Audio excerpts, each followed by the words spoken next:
evakuasi. Oke. Itu satu hal. Hal yang lain adalah mengedukasi masyarakat agar setiap mereka berada di pantai itu juga harus sudah paham apabila merasakan goyangan, jadi goyangan gempa ya, goyangan gempa sampai 20 hitungan, harus segera mencari tempat yang lebih tinggi yang di atas 20 meter. Seperti hasil riset tadi.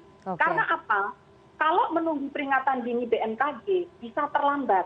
Tsunami itu bisa datang sebelum 5 menit. Kalau hasil riset itu 20 menit kan, itu betul karena asumsi dan metodenya memang betul seperti itu. Tetapi kalau kejadiannya seperti di Palu, itu sudah beda dengan yang diteliti tadi. Itu 2 menit, 3 menit sudah terjadi. Kalau nunggu peringatan dini baru datang menit keempat, menit kelima, jadi keduluan. Dan harus mengajak pemerintah daerah menyiapkan sarana evakuasi, jalur evakuasi, kemudian selalu melatih gladi evakuasi. Artinya kita harus banyak melakukan persiapan-persiapan, terutama sarana prasarananya, peta-peta evakuasi, dan latihan agar terampil untuk mengevakuasi. Apalagi di COVID ini, tentunya harus diidentifikasi zona-zona rawan tsunami yang di situ tempat merawat pasien COVID.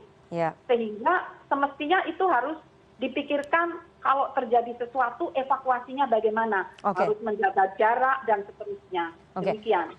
Bu Dwi Korita, apakah kemudian BMKG akan melakukan simulasi khusus begitu di daerah-daerah yang rawan untuk potensi tsunami, terutama di daerah-daerah yang disebutkan dalam hasil riset teman-teman dari ITB ini, Bu? Sudah sejak mungkin sejak peristiwa Aceh ya, BNPB bersama-sama, jadi terutama ujung tombaknya garda terdepan BNPB, kemudian bersama-sama dengan BMKG, kemudian juga dengan LSM dan berbagai pihak, LIPI, perguruan tinggi, itu secara rutin melakukan sosialisasi dan gladi evakuasi. Namun ini pasang surut begitu. Biasanya mohon maaf, kalau sudah periode kepemimpinan daerah itu berganti, berikutnya surut lagi, harus dibangkitkan lagi. Jadi ini sudah dilakukan, tetapi harus terus digencarkan karena masih belum cukup menurut kami. Kalau kemudian infrastruktur untuk peralatan early warning sistemnya yang ada di lapangan di daerah-daerah yang rawan ini seperti apa? Karena kalau kita berkaca, Ibu, pada gempa Palu ataupun tsunami Palu itu kan kemudian ada misinformasi di situ ya antara early warning system dari BMKG kemudian dengan apa yang terjadi di lapangan, Ibu. Ini bagaimana kemudian?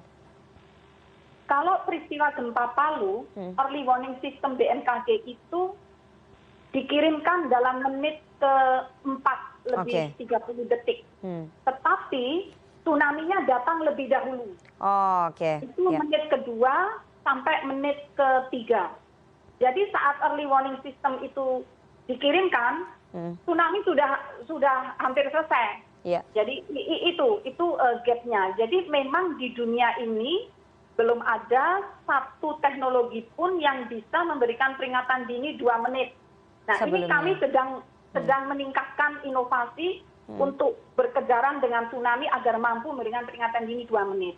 Nah, kemudian saat peringatan dini itu diberikan, juga tidak ada petugas yang di pemerintah daerah, kan jadi ada BPBD biasanya, Badan Penanggulangan Bencana Daerah, itu di situ tidak ada yang menerima.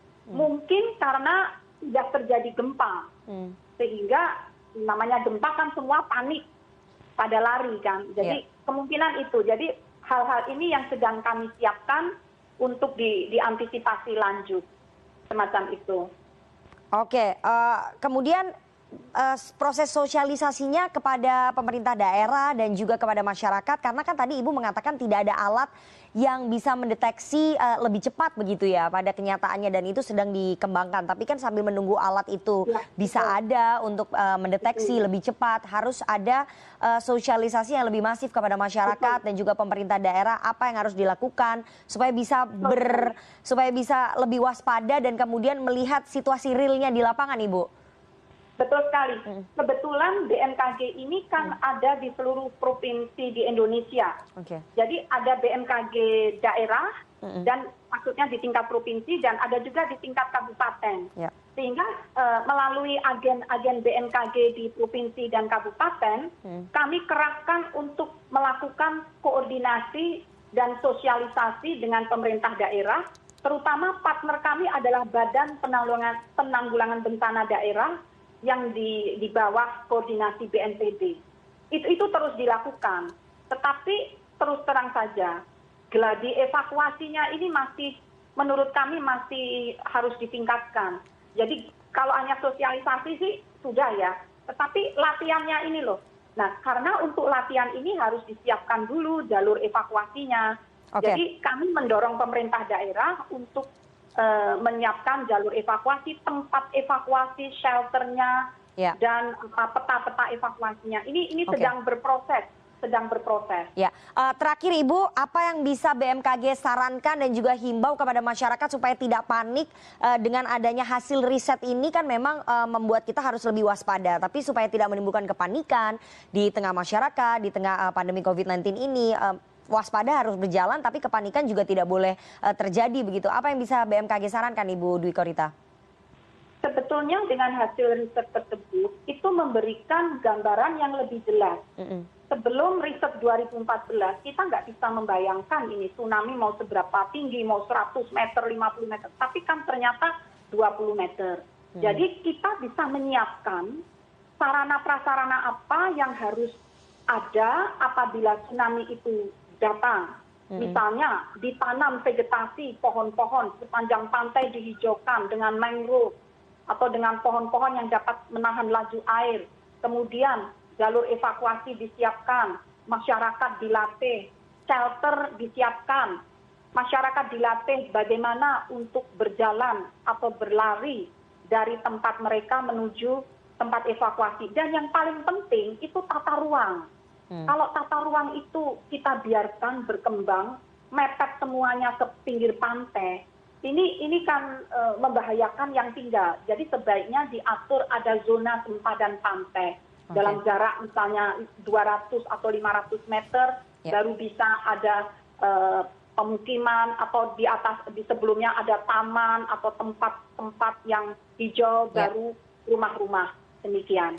Oke, terima kasih Ibu. Kita sudah dapat poinnya bahwa ini menjadi peringatan dan juga meningkatkan kewaspadaan dari seluruh pihak, kesiapan juga baik dari pemerintah pusat, dari kemudian pemerintah daerah dan juga masyarakat supaya bisa memahami ataupun mempersiapkan diri atas bencana yang kita tidak tahu kapan akan datangnya, tapi kepanikan tidak boleh terjadi di masyarakat begitu ya, Ibu. Terima kasih sekali Kepala BMKG Ibu Dwi Korita Kanawati atas waktunya kepada CNN Indonesia Prime News malam hari ini.